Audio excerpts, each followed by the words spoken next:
el día 9 del mes de Abí, en esos 2 últimos años, se cumplieron todas esas profecías de Mateo 24. Las águilas que dice que estarán sobre el cuerpo muerto eran el ejército romano. ¿Cuál era el símbolo que usaban los soldados arriba? Pues el águila, ¿ya? Y cuando dice, hay de aquellas mujeres que estén encinta, ¿a qué se debe eso? A la misma profecía de las águilas, donde esté el cuerpo muerto, allí se juntarán las águilas. ¿Y es por qué? Porque sencillamente había ocurrido algo muy interesante. Y es que ese año de la liberación, entre el 68 y el 70, era un año festivo, muy importante, donde se liberaban, por supuesto, las deudas. Era un año de Pentecostés, un año del pago importantísimo para Israel, y por supuesto ese año había muchas festividades, había matrimonios, habían pagos de votos, pagos de promesas en el templo, y se disolvían deudas y se volvía a rescatar aquello que se había empeñado. Por eso era importante la fiesta entre el año 68 y el año 70 en Israel. Eran las fiestas más importantes. Y en ese año, por supuesto, los ricos entraron a la ciudad para pagar votos y hacer negocios, por supuesto. ¿Qué pasó allí? Que cuando Simón y Juan, que eran 2 guerrilleros celotes, habían tomado la ciudad y habían de alguna manera herido al pueblo romano, al ejército romano, habían asediado al ejército romano, habían matado capitanes, como nos dice el historiador Flavio Josefo. Ellos tomaron la ciudad y encerraron la ciudad, y por supuesto la ciudad fue rodeada por el ejército, tal como nos lo dice Lucas: cuando veáis a Jerusalén rodeada de ejército, sabéis que ha llegado el tiempo. Eso sucedió allí también, esa parte profética sucedió. Y luego dice algo muy importante que no ha ocurrido en ninguna otra parte de la historia. Los ricos, para escapar del pueblo, se hicieron pasar por dioseros, dice Flavio Josefo, en algunas de las connotaciones que están en el libro Guerra de los Judíos, Destrucción de Jerusalén. Léala. No tenga el libro de Flavio Josefo ahí en la biblioteca como un adorno, como un elemento decorativo, ya, para hacer creer que usted sabe mucho y no sabe nada porque ni siquiera lo ha leído. Léalo. Y allí dice Flavio Josefo que, como historiador, cronista y testigo de lo que sucedió, que los ricos fundieron las monedas de oro, o sencillamente las monedas se las tragaron. Y cuando se hicieron pasar por pordioseros, los ejércitos romanos dejaban pasar los pordioseros, pero dice que una de las compañías de árabes vio que un pordiosero de esos leprosos aparentes que había salido por los pórticos y los soldados romanos lo habían dejado ir, hizo del cuerpo, y entonces empezó a escarbar, y él sigilosamente, ese soldado lo revisó y se dio cuenta que estaba sacando monedas de entre el estiércol. Entonces el soldado lo abrió a la mitad, ya lo mató y lo abrió, y efectivamente el intestino del individuo estaba lleno de monedas. Ya, eso fue increíble. Entonces, en una sola noche, dice Flavio Josefo, 2.000 hombres dejaron salir, y a esos 2.000 hombres los abrieron pensando que todos tenían monedas. Claro, cuando los soldados entran a la ciudad, por supuesto, matan y aniquilan mucha gente, y sobre todo a las mujeres embarazadas, las abrían vivas pensando que ellas estaban llenas no de un niño, sino llenas de oro, como en efecto algunos gordos que estaban allí y hombres estaban llenos de oro. Entonces, por eso la palabra que dice: donde esté el cuerpo muerto, allí se juntarán las águilas. Eso se cumplió y no se va a volver a cumplir en ninguna otra parte de la historia, porque no hay ejércitos que usen espadas o lanzas. Ahora, el otro hecho es las señales: y verán la señal del Hijo del Hombre viniendo en los cielos, así como del oriente al occidente, así verán la señal del Hijo del Hombre. ¿Cuál es la señal del Hijo del Hombre? La misma que vieron los Reyes Magos, ¿ya? Las señales de los cielos, dice Flavio Josefo en la parte de señales, ¿no? Las señales que se cumplieron, que vieron la estrella como una espada arriba de la ciudad todo un año, y también el día en que la ciudad fue destruida. ¿Cuál estrella se refiere Flavio Josefo? A la misma que anunció el nacimiento del Señor Jesús, la señal del Hijo del Hombre, la que vieron los Reyes Magos. ¿Por qué tanta ignorancia y por qué tanta desfachatez al tratar de traducir cosas que no son? Yo todo esto lo estoy diciendo porque estoy confirmando un hecho fehaciente, y es que el Señor Jesucristo es verdadero, no es falso ni es mentiroso. Mateo 24 se cumplió, ¿ya? Y también dice allí en todo Mateo 24, Lucas y Marcos, que hablan de los mismos textos, dicen que, por supuesto, cuando veáis la abominación desoladora, la multitud de abominaciones. ¿Cuál era la multitud de abominaciones que pasó allí? Primero, los sumos sacerdotes no eran sacerdotes verdaderos, eso era una abominación. Ya eran hombres que compraban el sacerdocio porque eran pudientes, familias pudientes. Segundo, la ofrenda que se iba a hacer, la famosa vaca roja para pagar los pecados, ese toro famoso que se sacrificaba como el centro de la fiesta, dice Flavio Josefo, que parió ese toro al ser llevado al sacrificio, parió un cordero en medio del lugar de sacrificio.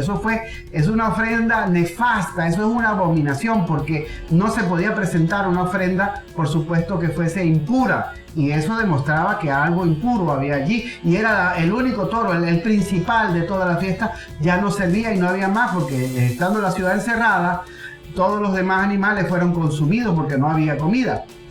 Otra cosa que fue nefasta es que tanto Simón como Juan, que fueron los guerrilleros, se metieron en el templo contaminados con la sangre de las personas que habían matado, y eso era una abominación. Entonces, con la multitud de las abominaciones, como dice Daniel, y como lo confirma el Señor Jesucristo, y luego lo confirmó la historia, eso sucedió y no va a volver a suceder. Así que esos sueños pictóricos, esos sueños fantasiosos sustraídos de William Miller en el año 1800, y después de John Nelson Darby, y después lo repitió una serie de personajes como Elena White, Joseph Smith y Rousseau con los testigos de Jehová, y luego entramos al siglo XX y lo fue repitiendo. Encontramos a Lindsay escribiendo el libro El extinto planeta Tierra, que ya el Señor venía, y luego lo repitió nuestro hermano Gille, y luego lo repitió Tila Haye, y luego repitieron todas esas personas, todas diciendo, confirmando y aseverando, inclusive interpretando a Daniel y a Mateo 24 y todas las escrituras en forma estrambótica, en forma incoherente, en forma que no servía esa interpretación, trastocando la mentalidad del creyente, haciéndole creer en esperanzas falsas, ¿ya? Y eso se repitió, y vemos que hoy en día, pues, mucho del pueblo evangélico, protestante, pentecostal sobre todo, tiene como doctrina de que Mateo 24 todavía está por cumplirse. No, amigos, hubo una gran tribulación que ya sucedió, como lo cuenta Flavio Josefo en los libros Guerra de los Judíos. Aquí los tienes, ya, Guerra de los Judíos, capítulo en el 1 y en el 2, dice Flavio Josefo que nunca fue destruida la ciudad como fue destruida ninguna vez antes, y dice Flavio Josefo, ni creo luego vaya a ser destruida después, nunca, ¿ya? Jamás. Entonces, aquí en este libro, por supuesto, usted lo va a tener en otras ediciones, van a conseguir que Tito Vespasiano, por supuesto, era el hijo de Flavio Vespasiano, quien había sido nombrado emperador, y lo llamó Vespasiano, aquí lo tengo en azul, se lo voy a poner más adelante, dice, que Vespasiano envió contra estos a su hijo Tito. Si Vespasiano es el emperador, ¿qué carrizo es Tito? El príncipe, es decir, confirmando, y por supuesto en muchas partes también Flavio Josefo llama a Tito el príncipe, ¿ya? Todas las abominaciones fueron cumplidas, ¿ya? Y aquí usted puede leer todos esos detallitos que estoy hablando con, por supuesto, de manera rápida y sencilla, pero que usted tiene que investigar. Usted tiene que verificar si lo que yo digo es mentira o no.